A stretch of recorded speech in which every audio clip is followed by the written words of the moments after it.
Hi everyone, welcome back. It's me, and this is my new series. Each week we'll be exploring a different facet of female sexuality through personal stories and experiences. So grab your beverage of choice and get ready to dive in. And just before we start, please make sure that you turn on your notifications so that you can be the first to know when each new episode drops. And now, without further ado, let's jump into our very first story. The first time I ever got a boner was from my father. It must have been when I was 14 years old, because I had just started my second year of high school.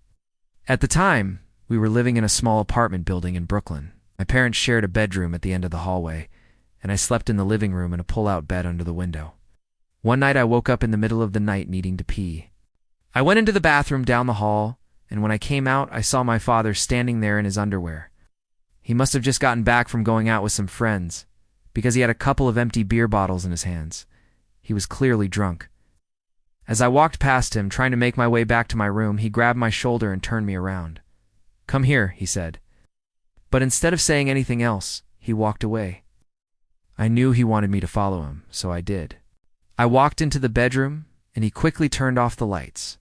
The next thing I knew, he was on top of me. I could feel the stench of stale alcohol and cigarette smoke coming off his skin. His hands were all over me, touching and feeling every part of my body. Then he started kissing me.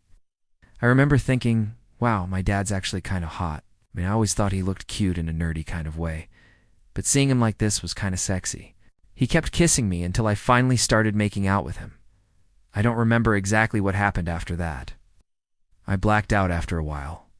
I guess I fell asleep because the next thing I knew, it was morning. I was laying on my side, facing down. When I turned around, I saw my mom sleeping in the other half of the bed.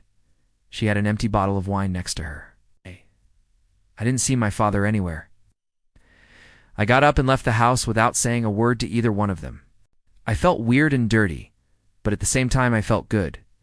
I wasn't sure how I felt about what had just happened, but I do remember thinking, well, now I know why they call it the sweet poison of the powerful. I'm not sure if that last part was something I actually thought, or if it is just something the writer put in there to make it seem more dramatic. But either way, it made me curious. What is it about power that makes sex so much better? Why do people like the dominant ones? Why do some people prefer to be dominated? Well, according to research, the answer has everything to do with chemistry. There are certain hormones and neurotransmitters that play a role in both sexual arousal and feelings of power. For example, dopamine is a neurotransmitter that's released when we feel pleasure or excitement. It's also involved in the reward system in the brain, which means that it plays a role in addiction. In fact, some studies have found that people who engage in risky sexual behaviors have higher levels of dopamine in their systems. Another hormone that plays a role in both sexual arousal and power is testosterone. Testosterone is often referred to as the male hormone, but women produce it too. In fact, women's testosterone levels are just as high as men's, although they obviously don't come from the same source. Studies have found that when women are presented with a choice between two men, one who's dominant and one who's submissive, they tend to choose the dominant one. They also tend to rate the dominant man as being more attractive and more desirable as a partner. So it seems that there really is something to this whole dominant-submissive thing. But it's not just about the hormones and neurotransmitters involved. There's also a psychological component to it as well. According to some experts, the reason why people are drawn to the dominant ones is because they make us feel safe. We know that we can rely on them and that they won't hurt us. Of course, this is not always the case, but it is generally true that dominant people are more likely to be able to protect us and keep us safe.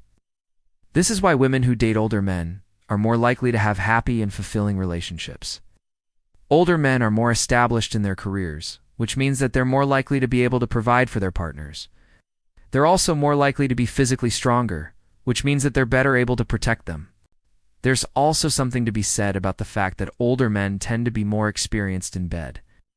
As a matter of fact, one study found that women who dated older men were more satisfied with their sex lives than those who dated younger men. That's not to say that all women are into dominant guys. Some of us prefer the bad boys. But it does explain why so many women end up with men who are older and more established than they are. But what about the people who like to be dominated? Why would anyone want to submit themselves to another person? Well, according to research, it all has to do with trust. People who like to be dominated are people who trust their partners completely. They know that their partner will take care of them and won't hurt them. This is why submissive people are often in long-term relationships. They know that they can trust their partner to treat them well, and not afraid of commitment. Of course, there are exceptions to every rule, and there are plenty of dominant women out there who are into submission. But generally speaking, it's true that most people are attracted to the dominant ones. And there are certain situations where dominance and submission are even more turned on. For example, in the workplace, women are often attracted to their bosses. According to research, this is because they see their boss as being more powerful and successful. They also tend to be older and more established, which makes them more desirable partners. This is why it's so common for workplace romances to happen. Women are often attracted to their bosses, and the boss is usually flattered by the attention. But workplace romances are tricky because the power dynamic between the boss and the employee can make things complicated. If the relationship ends badly, it can make things really awkward at work. And if the boss takes advantage of their position of power, it can create a hostile work environment. That's why many companies have policies against workplace romances, especially when there's a significant difference in power between the two people involved. But sometimes the chemistry between two people is just too strong to resist, and workplace romances do happen. That's it for today, everyone. I hope you enjoyed my story about getting my first boner from my father. You think it's true what they say about the sweet poison of the powerful? Are you into dominant men? Let me know your thoughts in the comments below. And if you're ready for more, go ahead and subscribe so that you don't miss out on any future episodes. Thanks for watching, and I'll see you soon.